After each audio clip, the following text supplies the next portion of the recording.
오늘은 성령과 지혜가 충만한 7사람을 뽑다라는 제목을 가지고 함께 우리가 말씀을 통해 은혜를 나누길 원합니다. 우리 지난주 사도행전 5장에서는 내부 초대교회 안에서의 내부의 문제를 만나게 됩니다. 그 문제는 아나니아 삽비라가 하나님 앞에 땅을 팔아 소유를 드려요. 이게 뭐가 그렇게 큰 문제인가? 그런데 이 소유를 드리는데 거짓으로 드렸어요. 전부가 아닌데 마치 일부를 드리면서 전부를 드린 것처럼 그렇게 사도들 앞에 베드로 앞에 거짓으로 헌금을 드렸습니다.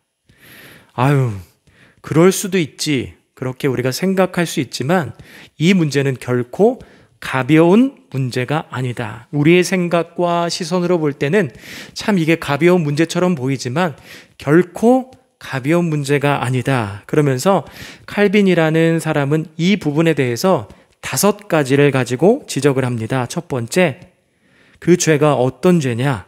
아나니와 삽비라의 죄는 하나님을 업신여긴 죄라는 것입니다. 그리고 두 번째로는 하나님 앞에 거짓으로 드리는 봉헌이라는 것이에요. 세 번째로는 명예로움을 얻고자 하는 허영심에 빠진 죄라는 것이죠. 그리고 네 번째로는 주님의 사랑을 헛되게 만든 죄예요. 그리고 마지막 5번째, 이게 가장 크게 해당될 것 같습니다. 하나님의 핏값으로 산 교회의 영광을 이 아나니아와 삽비라가 자신의 그 영광을 가로챈 격이 된 것이라는 거죠. 그러므로 결코 이 죄는 가벼운 것이 될 수 없다라는 것이에요. 그리고 이 죄라는 것은요, 성도의 삶을 끝까지 성도로서 살아가지 만들지 못한다는 거예요. 이 아나니아의 이름의 뜻은 하나님의 은혜, 그리고 삽비라는 아름다움이에요. 이들도 하나님의 말씀을 믿었고 신앙 고백 가운데 그 이름을 지었을 것이란 말이에요. 그리고 그 하나님의 은혜를 사람들에게, 그리고 성도로서의 아름다움을 사람들에게 보여주길 원했어요. 그런데 땅을 팔고 나서 견물생심, 눈에 이 돈이 보이니까 다 드릴 수가 없는 거예요. 그러면 일부만 드렸다라고 얘기를 하면 되는데 이거를 다 갖고 싶은, 어느 정도 속여서 갖고 싶은 죄가 마음 가운데 들어왔어요. 그래서 그의 삶을 성도로서 마무리하지 못하게 만들었다는 거예요. 그렇기 때문에 우리 성도는 항상 성화의 삶을 추구해야 된다. 성화, 말이 어려운데 쉽게 말하자면 우리의 눈을 그리스도께 맞추는 거예요.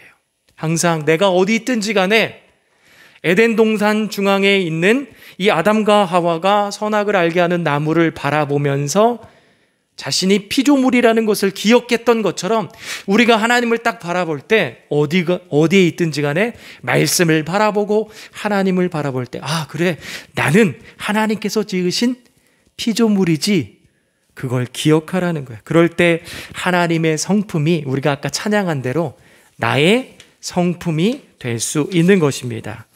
오늘 사도행전 6장에서도 초대교회 안에 내부적인 문제가 발생해요. 그것은 구제에 관한 것입니다. 히브리파 과부가 있고 헬라파 과부가 있는데, 히브리파 과부는 공궤, 섬김을 받는 것, 구제를 받는 것에 그 명단에서 빠지거나 제외된 적이 없는데 헬라파 과부들은 빠지는 거예요. 아무래도 히브리파 과부들은 모국어를, 히브리어를 잘하기 때문에 사도들과 다른 사람들과의 소통이 잘 될 거예요. 근데 헬라파 과부들은 어떤 사람들이냐면 흩어져 있던 유대인들이에요. 하나님 앞에 절기를 지키기 위해서, 예배를 지키기 위해서 잠깐 모였는데 거기에 눌러 앉은 격이 돼버린 거예요. 그러니까 이 사람들은 모국어가 동일하게 히브리어지만 자신이 태어나고 자란, 예를 들어서 중국에서 태어났어, 캐나다에서 태어났어, 교포 2세야. 그러면 한국어를 잘하기보다는 영어를 잘하거나 중국어를 잘하잖아요. 일본어를 더 잘하잖아요. 그러다 보니까 이 사도들과 다른 사람들과의 소통이 잘 되지 않다 보니까 제외되는 일들이 발생하는 거예요. 그래서 사도들은 그래, 잘 됐다, 그러면 이것을 감당할 수 있는 사람을 우리가 뽑자 해서 7명을 뽑았는데 다시 한번 그 이름을 읽어볼게요. 스데반, 빌립, 브로고로, 니가노르, 디몬, 바메나, 니골라입니다. 이 7명의 사람을 뽑았어요. 사도들은 7명의 사람을 뽑았으니 우리는 말씀을 가르치고 또한 기도하는 일에 전무하겠다라고 하면서 사람들도 기뻐하고 사도들도 기뻐했어요. 그래서 사람들은 이 7명의 사람들을 사도들 앞에 데리고 가서 안수를 받게 합니다. 안수를 줬어요. 그랬더니 초대교회가 더 날로 7절에 보게 되면 하나님의 말씀이 점점 왕성하여 라고 고백을 하고 있어요. 여러분, 우리가 이 사건과 말씀을 통해서 생각해 보길 원합니다. 은혜를 나누길 원합니다. 첫 번째는 하나님의 말씀은 점점 더 왕성했다라는 거예요. 사도행전 5장에 이어 6장에서도 초대교회 내부적인 문제가 여전히 발생을 해요. 그렇죠? 그럼에도 불구하고 6장 1절에 우리 함께 읽어볼까요? 6장 1절 시작. 그때에 제자가 더 많아졌는데 헬라파 유대인들이 자기 과부들이 매일의 구제에 빠짐으로 히브리파 사람을 원망하나니. 그때의 제자가 어떻게 됐다고요? 그때의 제자가 더 많아졌대요. 그리고 오늘 우리가 마지막에 읽은 절이 7절이에요. 7절은 뭐라고 고백해요? 하나님의 말씀이 점점 왕성하여 라고 그렇게 마치고 있어요. 여러분, 여전히 초대교회는요, 복음을 전하는데 어려워요. 초대교회로서 유지하는데 여러 가지 내부적인 문제와 외부적인 압박이 동일하게 있었어요. 그러나 성경에서는, 말씀에서는 뭐라고 선포합니까? 그럼에도 불구하고 초대교회 사람의 수가 점점 더 왕성해졌다라고 그렇게 고백합니다. 그 이유가 무엇일까요? 왜 점점 이런 문제가 있음에도 불구하고, 어려움이 있음에도 불구하고 왜 이들에게는 이런 점점 더 많아지는 일들이 나타나는 것인가? 우리가 그 전에 말씀들을 좀 살펴봐야 돼요. 4장에서 베드로 요한이 솔로몬 행곡에서 복음을 전합니다. 예수님의 부활을 전합니다.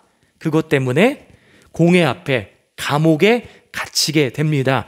그리고 5장에서도 예수님에 대해서 강력하게 선포해요. 복음에 대해서 선포했더니 5장을 나중에 여러분들이 또 집에 가서 살펴보시면 마치 제자들의 모습이 예수님의 모습처럼 나타나요.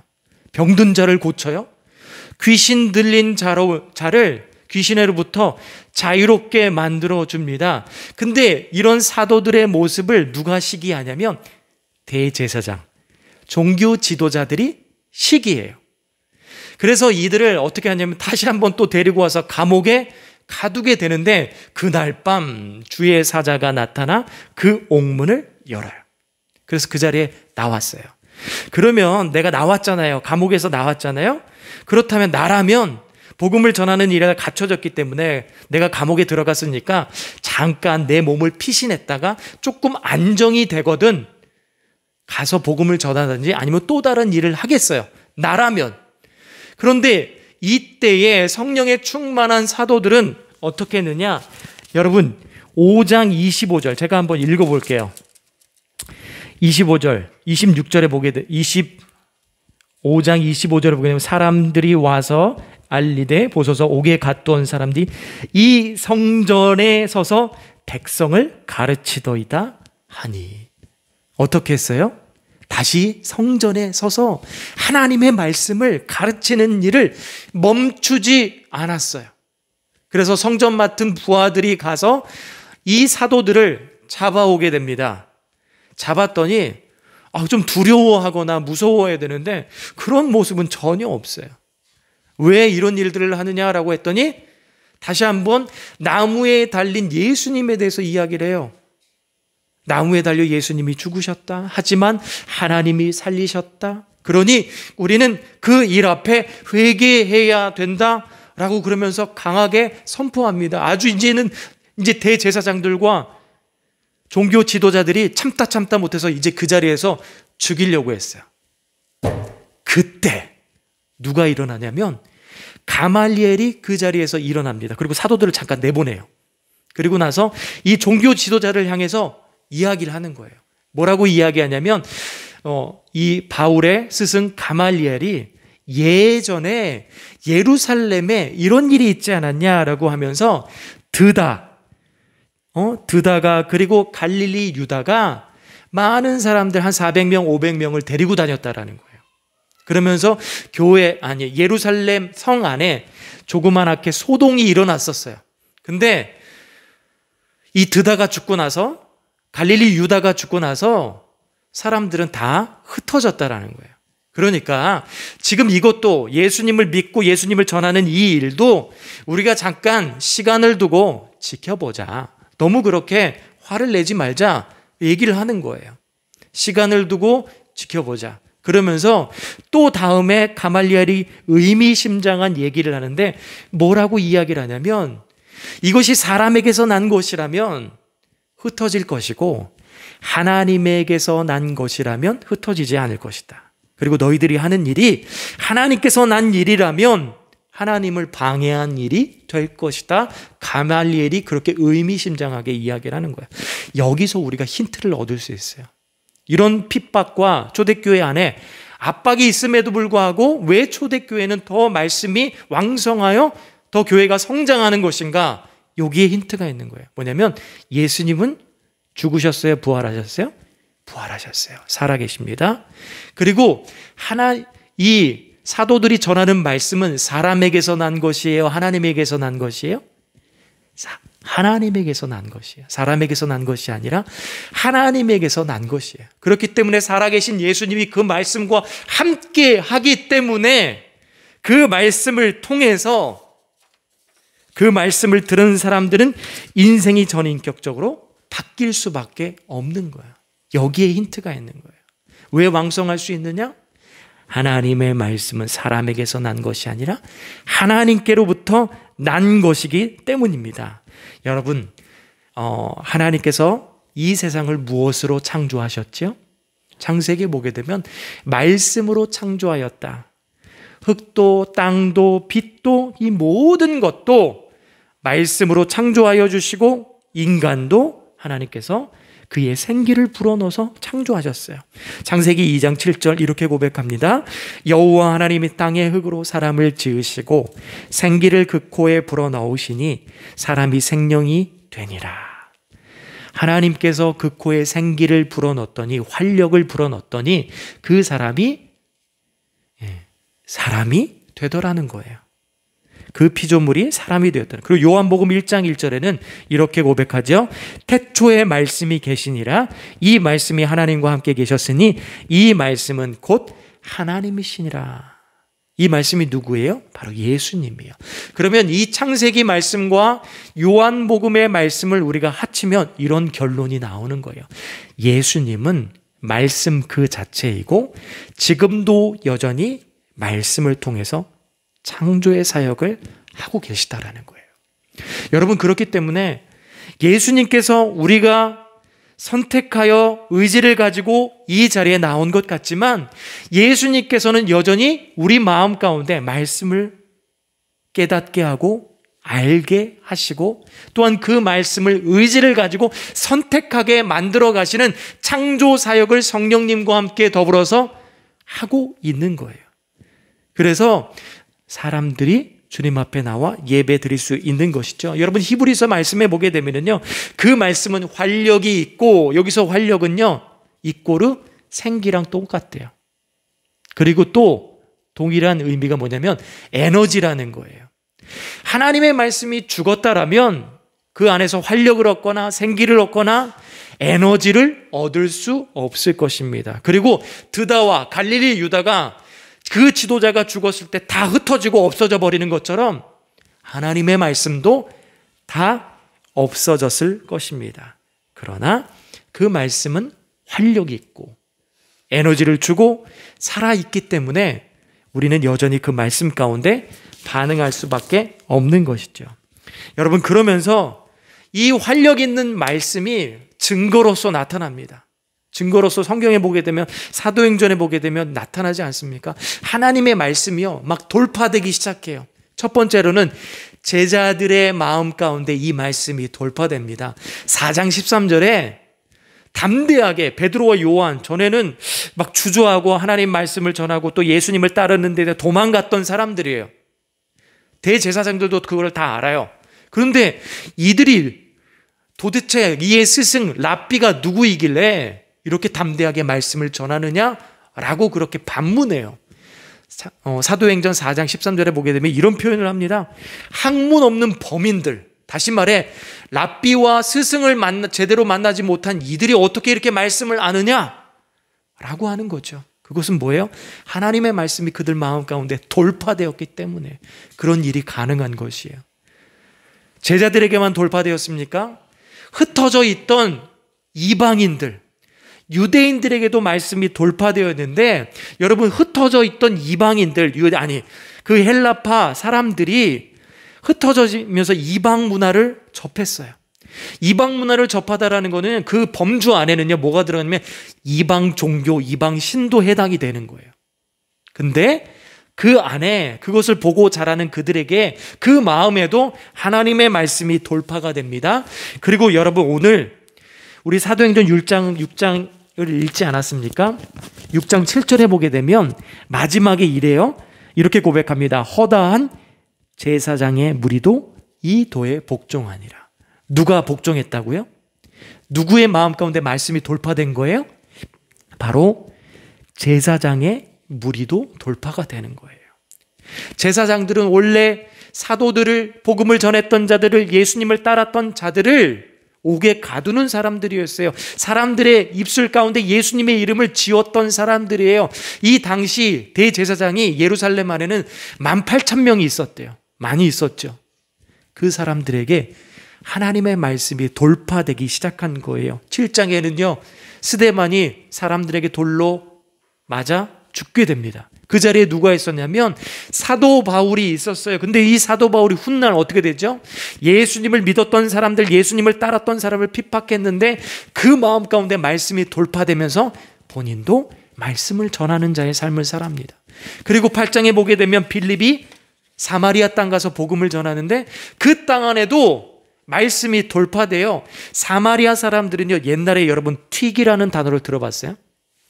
약간 좀 엄마 아빠가 섞였을 때 튀기라고 아마 사람들을 그렇게 이렇게 막 그런 단어, 놀리는 단어를 아마 썼던 거를 여러분들이 들어보셨을 거예요. 그런 것처럼 사마리아 사람은요, 아빠는 이방 사람이고 엄마는 히브리 사람이에요. 이스라엘 사람들은 족보를 되게 중요하게 여기기 때문에 그런 섞인 족보에 대해서는 뭐라고 이야기했냐면 강아지다라고 그렇게 표현을 해요. 그래서 강아지 취급을 하는 거예요. 그러니까 유대인들을 통해서 상처와 조롱을 받았던 사람이 누구냐면 바로 사마리아 땅에 있는 사람들이에요. 근데 그 상처와 조롱 가운데 있었지만 그 마음 가운데도 말씀이 돌파되더라는 거예요. 유대인이 전하는 그 말씀이 돌파가 됩니다. 그리고 사도행전 15장에서는 원래 유대인들은요, 이방인들에게 복음이 전하는 거에 대해서 편견을 가지고 있어요. 아니, 율법도 지키지 않고 율법도 없는데 어떻게 그들에게 복음이 전해지겠냐? 아니다. 내가 선교를 해봤는데 이방 땅에 가서 복음을 전했는데 가능하다. 바나바와 또한 디도와 그리고 사도 바울이 올라가서 예루살렘 공회에 가서 목소리를 높이지 않습니까? 그러면서 말씀이 돌파됩니다. 그리고 로마 땅 가운데서도 말씀이 선포될 때 돌파되었기 때문에 오늘 우리에게도 이 말씀이 전해질 수 있는 것입니다. 그리고 지금도 그 말씀은 굳게 닫혀 있는 문을 돌파하듯이 사람들의 마음을 돌파하고 있어요. 왜? 그 말씀은 하나님께로부터 난 것이기 때문에. 제가 얼마 전에 다산교회 지역의 교회 연합회를 잠깐 참석을 했습니다. 그러면서 다산 지역에 몇 교회가 있는 줄 아십니까? 60교회가 있대요. 그 중에 주범교회도 하나 속하여 있는 거예요.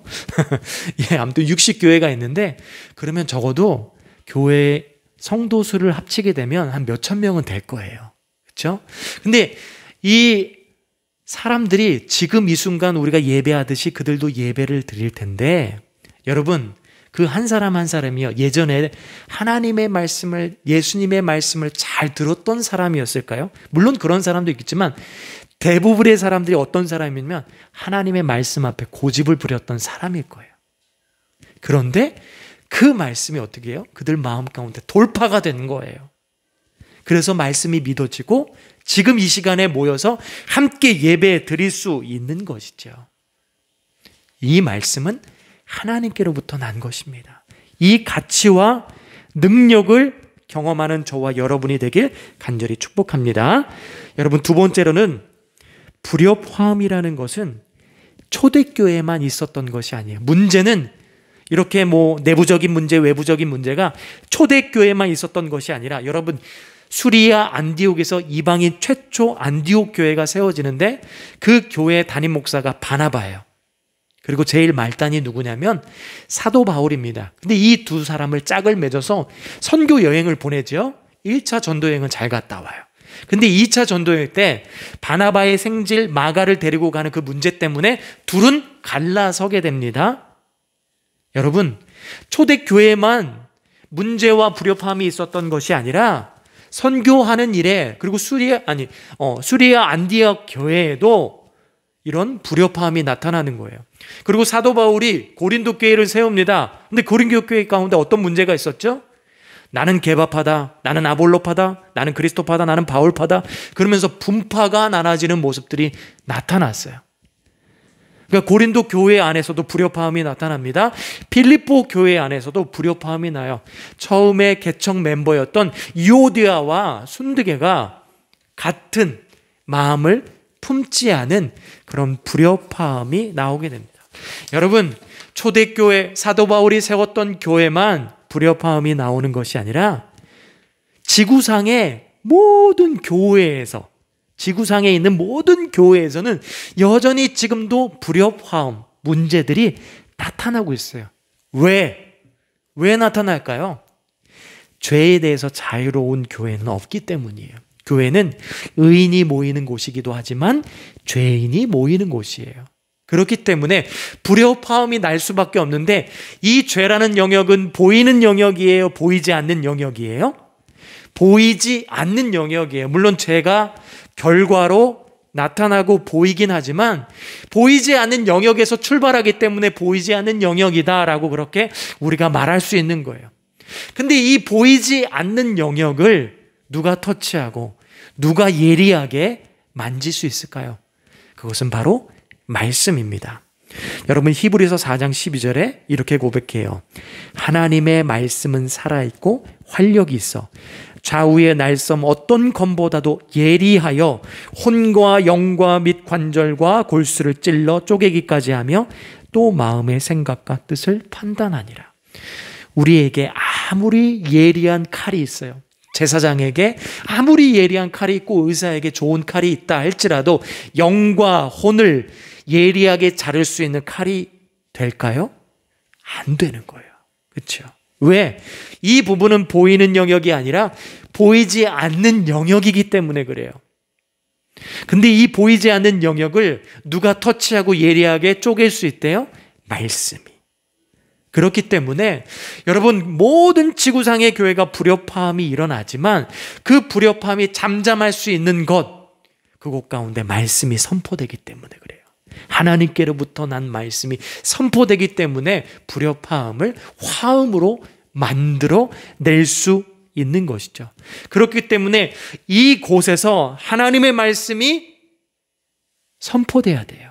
그리고 우리가 하나님의 말씀을 함께 낭독해야 돼요. 그리고 우리가 신앙 고백 가운데 서로에게 말씀을 가지고 나눠야 되는 것이에요. 그랬을 때 이 주범교회가 하나님 앞에 건강한 공동체가 될 수 있습니다. 여러분, 사도행전 6장에 불협화음이 딱 터졌어요. 히브리파 과부, 헬라파 과부 구제 문제가 터졌어요. 사도들이 제일 처음에 한 게 뭐야? 7명의 사람을 뽑았어요. 그리고 사도들은 무엇에 집중해요? 말씀과 기도하는 일에 집중했더라. 그러면서 서로가 기뻐하는 거예요.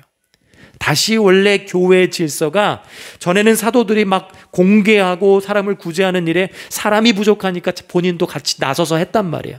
그러다 보니까 말씀과 기도하는 일을 잠깐 뒤로 했던 것이에요. 그런데 그 질서를 회복했더니 사람도 기뻐하고 사도들도 기뻐하더라는 거예요. 여러분, 세 번째로는요, 불협화음 속에 초대교회는 7명의 사람을 세웁니다. 다시 한번 읽어볼게요. 스데반, 빌립, 브로고로, 니가노르, 디몬, 바메나, 니골라라는 7사람을 뽑았어요. 근데 그 앞에 5절 어떤 전제가 붙습니까? 그들 앞에 무슨 전제가 붙죠? 함께 읽어보겠습니다. 시작. 온 무리가 이 말을 기뻐하여 믿음과 성령이 충만한 사람, 여기까지. 어떤 사람을 뽑았다고요? 믿음과 성령이 충만한 사람, 그런 전제를 가지고 있는 7명의 사람을 뽑았어요. 왜? 그러면 이 사람들은 어떤 사람들이냐라고 했을 때 성령을 통해 예수님의 가르침과 말씀을 알고 그 말씀을 따랐던 사람이에요. 그러니까 불협화음이요, 어느 교회든 나타날 수 있어요. 그런데 이 믿음과 성령이 충만한 7명의 사람은 무엇을 선택했느냐? 이 문제 가운데 불협화음이 나오더라도 말씀에 근거한 성경적인 선택을 해 나갈 수 있는 것이에요. 여러분, 인생도 마찬가지입니다. 그리고 성도의 신앙생활도 마찬가지예요. 우리가 항상 순탄하고 좋은 길만 걸어갈 수가 없어요. 불협화음이 날 수 있는 가시밭과 돌길을, 때로는 어려운 길을 걸을 수밖에 없어요. 그럴 때 우리가 선택을 해야 되는데, 성령에 충만하고 지혜가 많고 믿음이 있었던 사람은 성경적 선택을 하는 거예요. 그런 것처럼 우리도 성령에 충만하여 성경적 선택을 해 나가야 됩니다. 가령 예를 들자면 창세기 26장에 이삭의 우물 사건이 등장을 해요. 아브라함 때도 흉년이에요. 그리고 이삭이 살고 있는 그 가나안 땅에도 지금 흉년이 찾아온 거예요. 근데 아브라함처럼 애굽으로 내려갈까 봐 하나님이 먼저 꿈에 나타나서 이삭에게 얘기하는 거예요. 애굽으로 내려가지 말아라. 그래서 그 말씀에 순종하여 그랄 땅에 거하게 됩니다. 아브라함이 팠던 우물을 팠더니 물이 나와요. 그걸 가지고 농사를 지었는데 농사가 100배 잘 됐어요. 근데 항상 문제는 누군가 시기해. 블레셋 사람들이 시기하니까 그 우물을 덮어버려요. 그래서 이삭이 선택한 것은 나랑 한번 싸워볼래? 이걸 선택한 게 아니라 피합니다. 피해요. 그래서 그랄 골짜기로 이동을 했는데 거기마저 따라와서 우물을 덮기 시작해요. 몇 번? 3번이나 우물을 덮어버려요. 그럼 이쯤 되면 나랑 한번 전쟁할래? 라고 해야 되는데, 이삭은 거기서 전쟁을 선택하는 것이 아니라 하나님의 말씀을 선택하여 순종하더라는 거예요. 오히려 피합니다. 하나님의 말씀에 경청하고 순종하더라는 거예요. 여러분, 우리의 인생도 신앙생활도 늘 항상 이 문제와 불협화음이 찾아옵니다. 그럴 때 성령에 충만하여 말씀에 근거한 선택을 해나가는 저와 여러분이 되길 간절히 축복합니다. 예전에 하영조 목사님 다 아시죠? 목사님께서 하셨던 말씀을 통해 이 말씀을 마무리하기 원합니다. 하영조 목사님 그런 이야기를 했어요. 위대한 사람 옆에 서 있다고 해서 내가 저절로 위대해지지 않습니다. 배부른 사람 옆에 있다고 내가 배부르지 않습니다. 여러분, 하나님의 말씀을 받아들이십시오. 말씀을 따라다니십시오. 그리고 하나님의 말씀에 귀 기울이십시오. 교회나 목사를 쫓아다니지 마십시오.